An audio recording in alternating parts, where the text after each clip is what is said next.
Group 1 ఎంపిక జాబితా విడుదలకు ఏపీపీఎస్సీ చర్యలు.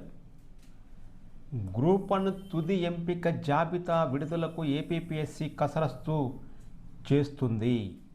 రిజర్వేషన్ రోస్టర్ కేసులో స్టే లేకపోవడం, న్యాయస్థానం ఆదేశాలకు లోబడి ఫలితాలు ఇచ్చుకునేందుకు హైకోర్టు అనుమతించిన నేపథ్యంలో ఫలితాల విడుదలకు చర్యలు చేపట్టింది. ఇప్పటికే అభ్యర్థులకు ఇంటర్వ్యూలు పూర్తి చేసింది.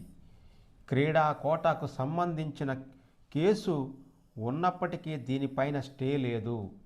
2 పోస్టులను రిజర్వ్ చేయాలని ఆదేశాలు ఇచ్చినట్లు ఏపీపీఎస్సీ వర్గాలు పేర్కొన్నాయి.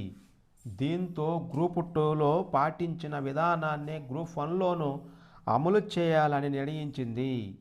గ్రూప్ 1లో 81 పోస్టులకు 2023 డిసెంబరు 8న ప్రకటన విడుదల చేయగా 2024 మార్చి 17న ప్రిలిమ్స్ నిర్వహించారు.